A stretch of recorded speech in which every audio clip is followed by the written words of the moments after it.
नमस्कार दोस्तों, आप कहानी सुन रहे हैं रात का भाव। ये कहानी गोनू झा ने लिखा है। ये बहुत ही मजेदार एवं रोचक कहानी है। आगे कहानी बहुत ही मजेदार होने वाला है, तो इसी तरह आप कहानी में बने रहें। अगर अपने चैनल को सब्सक्राइब नहीं किया है तो चैनल को सब्सक्राइब करें। कहानी पूरा सुनने के बाद वीडियो को लाइक जरूर करें। तो कहानी आगे। रात का भाव कहानी गोनू झा। गोनू झा एक रात सोए हुए थे। उनकी पत्नी गहरी नींद में उसी पलंग पर सो रही थी जिस पर गोनू झा सोए हुए थे। गोनू झा कच्ची नींद में थे। कहीं से आ रही खटपट की आवाज से उनकी नींद उचट गई। उन्होंने ध्यान देकर इस आवाज को समझने की कोशिश की। आवाज बाहर वाले ओसारे से आ रही थी। गोनू झा को समझते देर न लगी कि चोर होंगे। आहट कुछ टटोले जाने से पैदा हो रही थी। ओसारे में कई माठ पड़े थे जिनमें अनाज रखे गए थे। गोनू झा ने अकान कर समझा कि माठ में रखे नपना के टकराने से खटपट की आवाज पैदा हो रही है, जिससे उनकी निद्रा भंग हुई थी। गोनू झा के दिमाग में अचानक एक विचार कौधा और वे झटके से उठे और पलंग पर बैठकर अपनी पत्नी को जगाने लगे। पंडिताइन के शरीर को जोरों से झकझोरते हुए गोनू झा ने आवाज लगानी शुरू कर दी, अरे उठो भाग्यवान, जल्दी उठो, नहीं तो बड़ा अनर्थ हो जाएगा। पंडिताइन गहरी नींद में थी। दिन भर की थकी मांदी वह कच्ची नींद से जगाए जाने से झल्ला गई। ओह, सोने क्यों नहीं देते? अरे उठ भी, कहीं लाखों का नुकसान न हो जाए। गोनू झा ने एक एक शब्द चबाते हुए कहा। लाखों का नुकसान की बात सुनकर पंडिताइन थोड़ा सजग हुई और बिस्तर पर उठकर बैठ गई। उधर चोर जो माठ से अनाज चुराने की ब्योंत में लगा था, गोनू झा के मुंह से निकले लाखों शब्द सुनकर आगे की बात सुनने के लिए पैर चांपते हुए खिड़की से कान सटाकर खड़ा हो गया। अमावास की रात के घने अंधकार में उसे इतना इत्मीनान था कि भीतर से कोई उसे देखना भी चाहे तो देख नहीं सकेगा। पंडिताइन ने सचेत होते हुए गोनू झा से पूछा, कोई सपना देख लिए क्या कि अचानक आधी रात में लाखों का नुकसान की बात करने लगे? गोनू झा ने कहा, अरे पंडिताइन, समझो कि अपने भाग्य जग गए। मैं जो एक पोटली सेंबल के बीज लाया था वह कहाँ है? पंडिताइन इस बेतुकी बात पर फिर झल्ला पड़ी। ओह, यह क्या बात हुई? आधी रात में सोए से जगाया। कहने लगे लाखों का नुकसान हो जाएगा, जैसे कोई हीरा मोती जर जेवरात की बात हो, और अब पूछ रहे हो संबल के बीज कहाँ हैं? कहीं दिमाग तो नहीं फिर गया है? गोनू झा ने पंडिताइन को डपट दिया, अरे फालतू बकवास में मत पड़, ये बता कि संबल के बीज कहाँ हैं? पंडिताइन गोनू झा के तेवर देखकर सहम गई और बिसूरती हुई बोली, बाहर ओसारे की बनरी में बीज की पोटली बंधी हुई है। गोनू झा ने बिगड़ते हुए कहा, अरे उस पोटली को तूने इतनी लापरवाही से रखा? पंडिताइन को भी गुस्सा आ गया और वह भी तेज आवाज में बोल पड़ी, दुपाई का भी होगा वह सेंबल का बीज, मैं क्या उसे तिजोरी में रखती? काहे आधी रात में टटा खड़ा कर रहे हो? चोर सांस रोके गोनू झा और पंडिताइन के बीच हो रही बातचीत को सुन रहा था।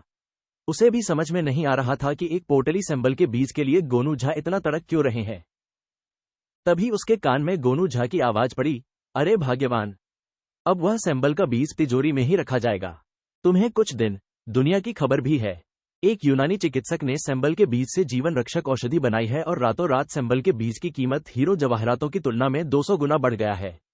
जरा सोच, एक स्वर्ण मुद्रा में 1 तोला सोना मिल जाता है कि नहीं? एक यूनानी व्यापारी आज ही महाराज के पास आया था। वह 200 स्वर्ण मुद्राओं में 1 तोला के भाव से सेंबल के बीज खरीदने की बात कर रहा था। उसी ने महाराज को बताया कि इस बीज से बनने वाली दवा से मरता आदमी भी जी उठेगा। अब समझी कि मैं सेंबल के बीजों के लिए इतना बेचैन क्यों हूं। कल ही बाजार जाकर इन बीजों को बेच आऊंगा और इनसे मिलने वाले पैसों से सबसे पहले तुम्हारे लिए महल बनवाऊंगा और तुम्हें जेवर जवाहरातों से लाद दूंगा। चल पोटली ले आते हैं। पंडिताइन ने कहा, अब रहने भी दो पंडित जी, रात भर में कौन सी आफत आ जाएगी। जो बात सेंबल के बीज के बारे में तुमको मालूम है वही बात अभी लोगों तक पहुंचते पहुंचेगी। अभी सो जाओ, सुबह उठकर सबसे पहले पोटली ले आऊंगी और तुम्हें दे दूंगी।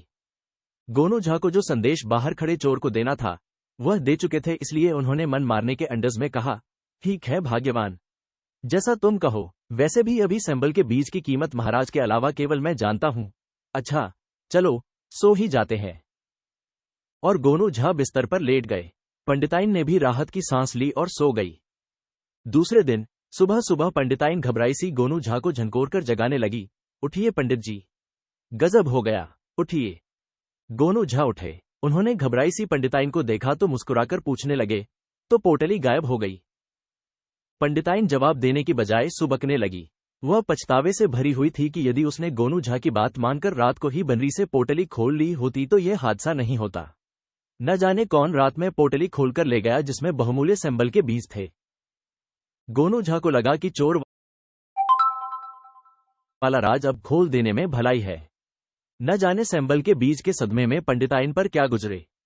उन्होंने पंडिताइन की पीठ थपथपाते हुए कहा, अब जाने भी दो पाई की चीज के लिए इस तरह आंसू नहीं बहाते।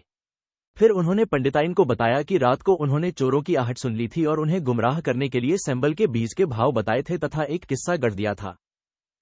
गोनू झा की बात सुनकर पंडिताइन की जान में जान आई। गोनू झा बिस्तर से उठे। स्नानादि से निवृत्त होकर उन्होंने स्वच्छ वस्त्र धारण किए और बाजार की ओर चल पड़े।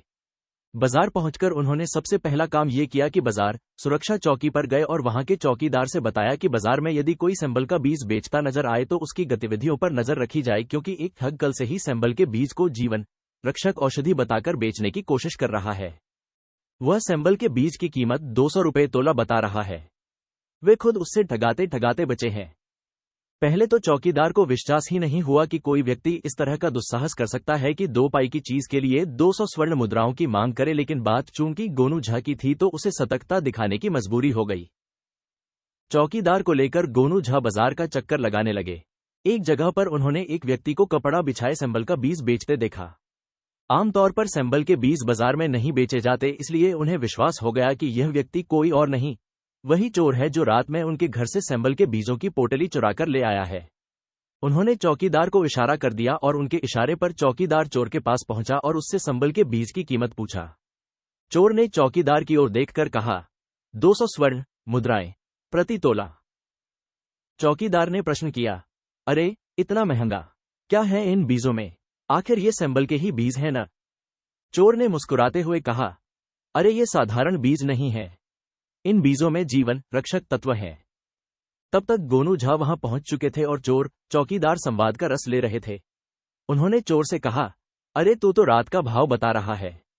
चौकीदार जी, जरा इसे सेंबल के बीजों का दिन वाला भाव बता दीजिए। फिर क्या था, चोर को चौकीदार ने पकड़ा, उसकी मुस्कें चढ़ा दी और पीटता हुआ उसे लेकर चला गया। गोनू झा अपनी मस्त चाल से राजदरबार की ओर बढ़ने लगे। कहानी समाप्त हुई। धन्यवाद।